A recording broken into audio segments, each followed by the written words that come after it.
For the sake of our province, Danielle Smith needs to be defeated. In so many ways and on so many levels, she's a threat to our future. But before we can defeat her, we have to understand why we lost to her.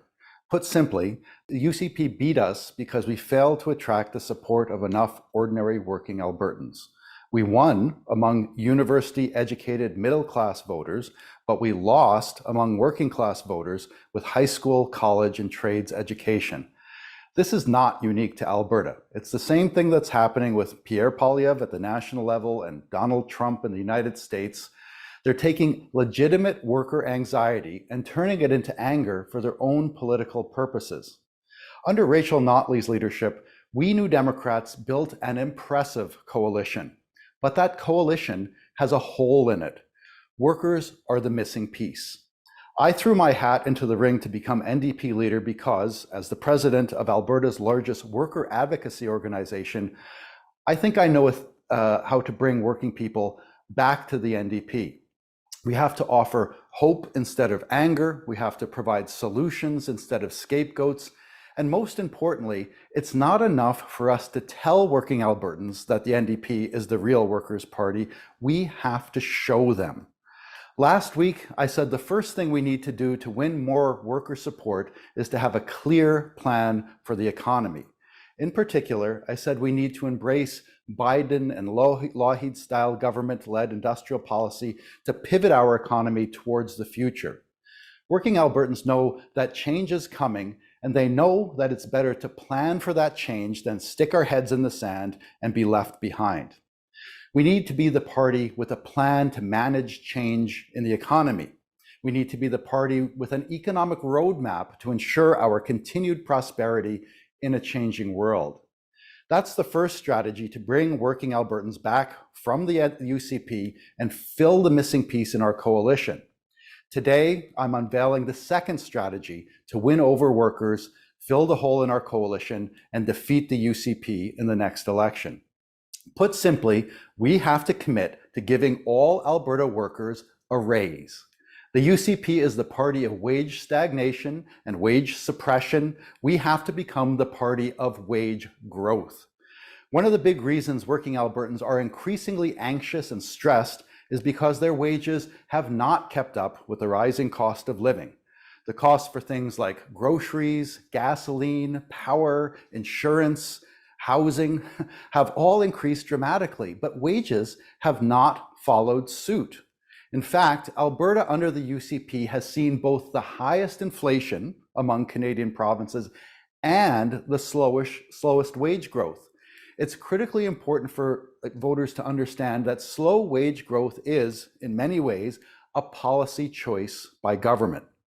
The economic and labor market policies adopted by the UCP since 2019 add up to a deliberate wage suppression strategy, one that has been inflicted upon Albertans at the worst possible time. The situation has gotten so bad under the UCP that Alberta is currently in danger of losing the distinction of being Canada's highest wage jurisdiction. A decade ago, our wages were on average 20% higher than the next highest province. That advantage has almost entirely disappeared under the UCP. In fact, both BC and Ontario are likely to overtake us in the very near future. But it doesn't have to be this way. In the same way that governments can pass policies that encourage investment growth, they can also enact policies that facilitate wage growth. So how do we give all Albertans a raise? Well, it starts with productivity. We need to grow the economic pie by investing in things that strengthen the foundation of our economy. Things like physical infrastructure, social infrastructure, university research, innovation, education, and skills training. These are all the things that the UCP has cut ruthlessly. Those cuts need to be reversed to create the prosperity that can lead to higher wages. Second, we need government to encourage rather than discourage tight labor markets. If employers say that they can't find workers, we need to tell them to offer higher pay. The last thing we need is a government intervening in labor markets to help employers keep wages low.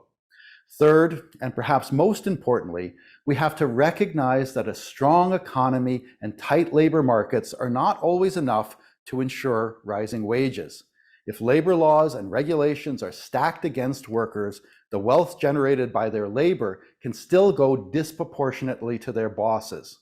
In order to stop that from happening, as Premier, I would commit to enhancing the worker bargaining power of Alberta workers, so that workers are protected from predatory behavior by their employers, and so that they have the bargaining power necessary to demand and win better wages and benefits for themselves.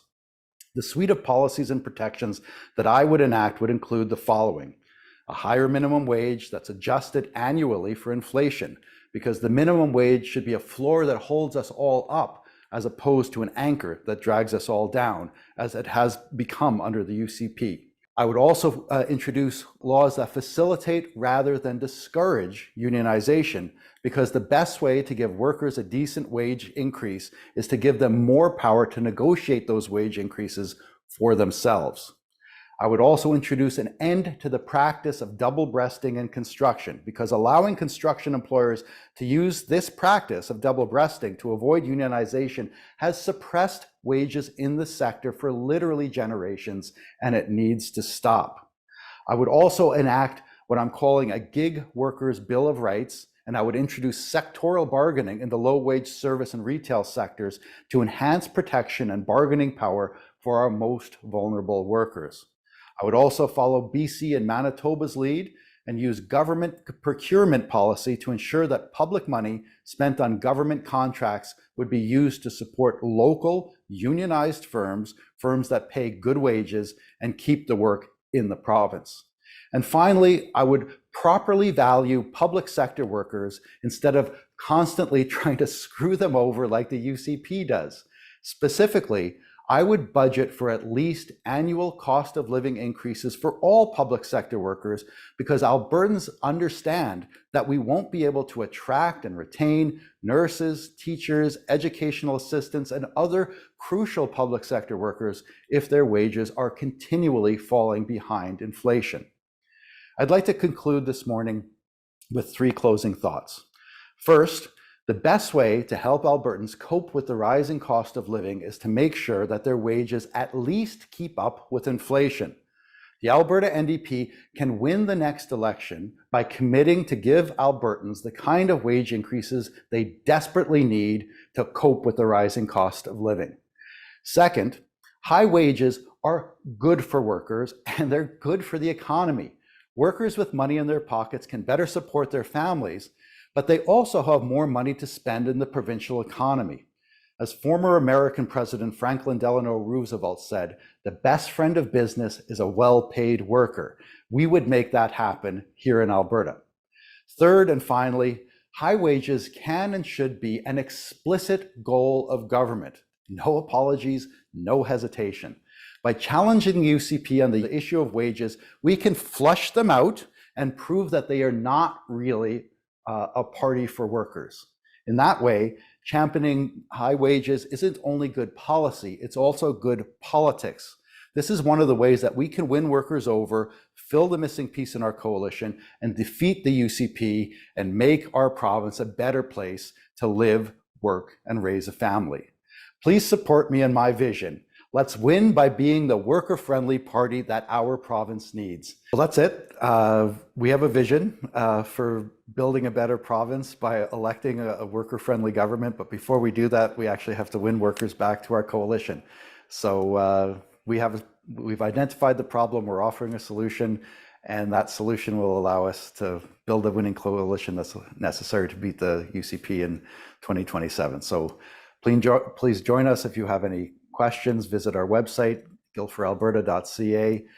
You can read about our platform, you can read about our strategy and our approach, and why my candidacy is the one that we need to build a winning coalition to defeat the UCP in 2027. Thanks for joining us this morning. Take care.